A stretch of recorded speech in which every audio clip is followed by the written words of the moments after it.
اعوذ باللہ من الشیطان الرجیم، بسم اللہ الرحمن الرحیم۔ میں Irfan Muzaffar Kiani, general secretary all Pakistan private school college association ضلع راولپنڈی اور ممبر ڈسٹرکٹ وزٹنگ اتھارٹی ضلع راولپنڈی آپ سے مخاطب ہوں۔ میں آج آپ کے سامنے جو پرائیویٹ اسکولز کے بارے میں جس انداز سے میڈیا چینلز پر، جس انداز سے پبلکلی اور جس انداز سے ہمارے آفیشلز گفتگو کر رہے ہیں، اس کے حوالے سے میں آپ سے چند گزارشات کرنا چاہوں گا کہ پرائیویٹ سیکٹر اپنے بل بوتے پہ قائم ہوا ہے اور اپنے بل بوتے پہ ہی یہ سیکٹر اپنی سروائیول کی جنگ لڑ رہا ہے۔ تو میں سب سے پہلے آپ سب کو ایک آفر دینا چاہ رہا ہوں، اور خاص کر کے جناب میں وزیر اعظم Pakistan, chief justice of Pakistan, army chief اور جتنے بھی ہمارے ارباب اختیار ہیں، ان سب کو میں یہ درخواست کرنا چاہ رہا ہوں کہ خدا را ہم آپ کے ساتھ ہر لحاظ سے کوآپریٹ کرنے کے لیے تیار ہیں۔ آپ کہتے ہیں کہ ہم فیسیں لیتے ہیں، آپ یہ اعلان کرتے ہیں کہ ہم بالکل 1 فیس بھی نہیں لیں گے، اور جو لوگ فیسیں، چند اچھے والدین جو ہمیں فیسیں دے رہے ہیں، ہم ان سے بھی فیسیں نہیں لیں گے۔ آپ صرف ہمارے ٹیچرز کو احساس پروگرام کے تحت ان کو سپورٹ کریں۔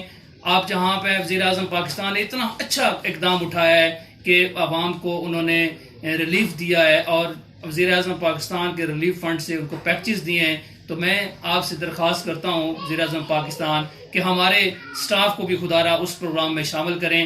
ہماری جو چھوٹے سکول ہیں وہ پس کے رہ گئے ہیں، اور اسی طرح بڑے سکولز کا بھی یہی حال ہے، اور زیادہ سے زیادہ لوگ پچھلے مہینے تک 20% تک ہمارے پاس فیسز آئی ہیں۔ اور اس کے ساتھ میں درخواست کروں گا وزیر اعظم پاکستان سے، جو ہمارے ساتھ جو کئی سالوں سے وابستہ مالک مکان ہیں، بلڈنگ اونرز ہیں، آپ ان کو اپنا رینٹ کی مد میں ان کو آپ پے کریں اور ہمارے سٹاف کو پے کریں۔ ہم 1 روپیہ بھی کسی والدین سے فیس نہیں لیں گے۔ آپ سے پھر درخواست کرتا ہوں جناب وزیر اعظم پاکستان، ہمارے سٹاف کو احساس پروگرام کے تحت ان کو پے کیا جائے، اور دوسرا جو ہمارے مالک مکان ہیں ان کو آپ یہ رینٹ کی مد میں آپ پے کریں۔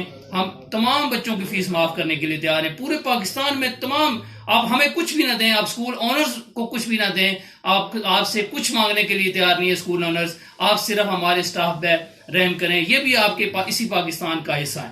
اور دوسری بات، کچھ دنوں سے جو ہمارے خلاف ایک غلط قسم کا پروپیگنڈا کیا جا رہا ہے، اب میں وزیر تعلیم صاحب سے میں یہ درخواست کروں گا کہ جناب آپ جس انداز سے کیلکولیشن پیش کر رہے ہیں وہ ٹوٹلی کیلکولیشن رانگ ہے۔ آپ نے 1000 بچے کی آپ نے کیلکولیشن پیش کی مختلف چینلز پہ، اس میں آپ نے یہ ذکر کیا کہ 1000 سکول کا جو بچوں کا سکول ہے اس کی 20 لاکھ انکم ہے۔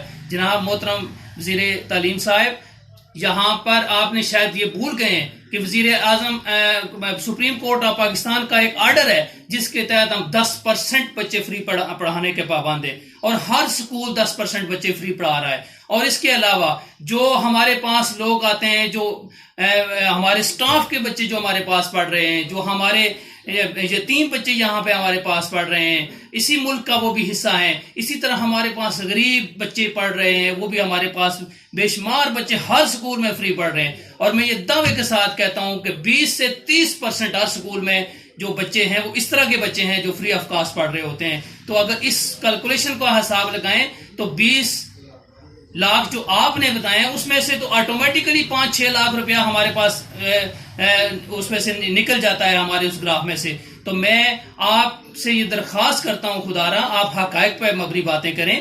پرائیویٹ سیکٹر ہے، وہ بھی اسی ملک کا سیکٹر ہے، ہمیں یہاں پہ جگہ ملی تو ہم نے پرائیویٹ سیکٹر کھڑا کیا ہے۔ تو اس سیکٹر میں کروڑوں بچے پڑھتے ہیں، لاکھوں ہمارے اساتذہ ہیں، تو کیا ہمارے اساتذہ کا کیا قصور ہے، ہمارے ان بچوں کا کیا قصور ہے؟ آپ اس کا متبادل دے دیں، ہم سارے کے سارے پرائیویٹ سکول بند کرنے کے لیے تیار ہیں۔ کیا آپ کے پاس متبادل ہے پورے پاکستان میں؟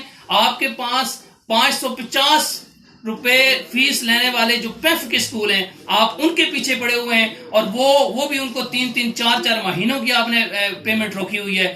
جو فری آف کاسٹ جو سکولوں میں کوئی فیس نہیں لیتے اور آپ ان کو فیس بھیجتے تھے، وہ بھی آپ نے روکی ہوئی ہے۔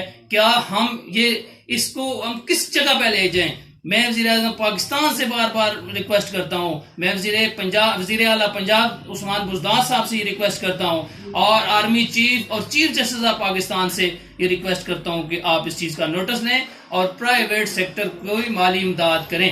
بہت شکریہ۔